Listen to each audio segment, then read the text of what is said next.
দেখো নীলা, আমি তোমাকে অনেক বিশ্বাস করি।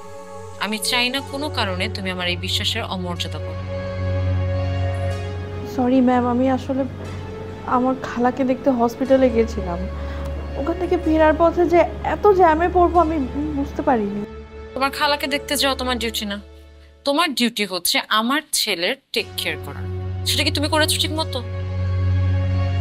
দেখো নীলা, তুমি আজকে যে কাজটা করেছো সেটা মারাত্মক ভুল করেছো।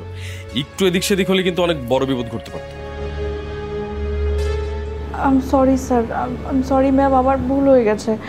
আপনারা একটু আমার সাথে চলেন। মানে কোথায় যাবো? আর এরকম হাঁপাচ্ছ কেন? হাঁপাবে না?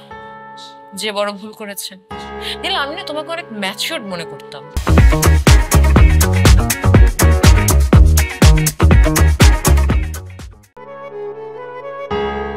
আচ্ছা থাক, ওকে আর কিছু বলো না। দেখো নীলা, তুমি বাবার সাথে মুগ্ধকে পাঠিয়েছো, কাজটা মোটেও ঠিক করোনি। মানে এর আগে বাবা একটা ঝামেলা পাকিয়েছিল, আজকেও যদি তেমন কিছু ঘটতো তোমার কাছে প্রশ্ন দেওয়ার মতো কোনো উত্তর ছিল? ওকে ফাইন, বাবা গিয়েছে মুগ্ধকে আনতে, তুমি বাবার কাছে মুগ্ধকে দিয়ে দিয়েছো। এই কথাটা আমাকে ফোনে জানালে কি প্রবলেম হতো? জানালে না কেন? সরি ম্যাম, আমার ভুল হয়ে গেছে। মুগ্ধ কোথায়? মুগ্ধ বাবা মার সাথে আছে, যাও গিয়ে দেখে আসো। আর শোনো, মুগ্ধর সামনে এক্সাম, সো ওর পড়াশোনাগুলো একটু ঠিকঠাক ভাবে দেখিয়ে দিতে হবে। জি।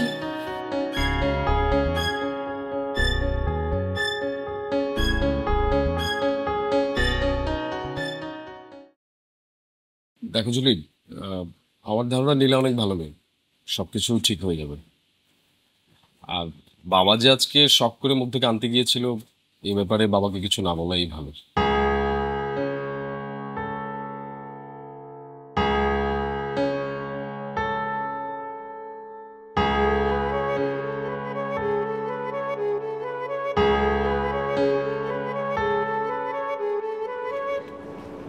আঙ্কেল, আঙ্কেল আমাকে ক্ষমা করে দেন আঙ্কেল। আর কি হচ্ছে?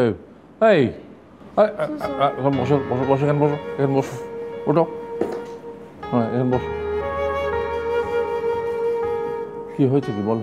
আমাকে ক্ষমা করে দেন আঙ্কেল, আমি আপনাদের সাথে অনেক খারাপ ব্যবহার করেছি।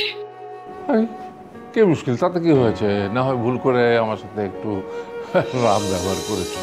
আর আমরা তো বাবার মতোই মায়ের মতোই, ছেলে মেয়েরা বাবা মার সামনে ভুল করে না, তাতে কি বাবা মা চিরকাল রাগ করে থাকে? হ্যাঁ,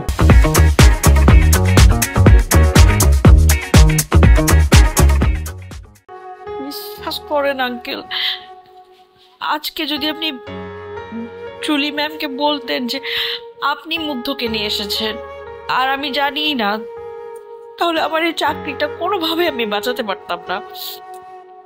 আমার পুরো পরিবারটা একটা অনিশ্চয়তার মধ্যে চলে আসতো। আমি তা কেন বলবো? বরং তুমি কিছু মনে করো না, আমি তোমাকে না বলেই ওকে নিয়ে চলে এসেছি। তুমি কাজটা ঠিক করনি শাকিলের বাবা, তুমি তো নীলাকে বলে নিয়ে আসতে পারতা। দেখছো মেয়েটা টেনশন করছে কিরকম। আমি দাঁড়াতে তো চেয়েছিলাম, তো দাঁড়াবো কি করে? এই যে দুষ্টটা, ওর আবার প্রকৃতির ডাক পড়েছে, তখন দৌড়ে বাড়ি যেতেই হবে। আমি করবোটা কি? আমি কাউকে কিছু না বলে ওকে দৌড়ে বাড়ি চলে আসলাম। তুমি এই বৃদ্ধ মানুষটাকে মাফ করে দেবো, আমি ভুল করে ফেলেছি। আঙ্কেল, আমি কেন কিছু মনে করব? আমি কিছু মনে করিনি। আপনি যে আজকে আমাকে সেভ করেছেন, আমি আপনার কাছে চিরকৃতজ্ঞ থাকব।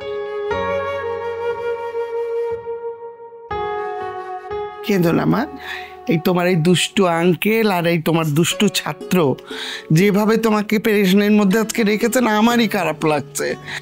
আর শাকিলের বাবা, বুড়ো হলে মানুষের বুদ্ধি বাড়ে, তোমার তো দেখছি দিন দিন বুদ্ধি শুদ্ধি কমে যাচ্ছে। তাহলে দাদুকে আবার স্কুলে ভর্তি করা দরকার। আমাকে অর্ধেক আমার দাদু আছে।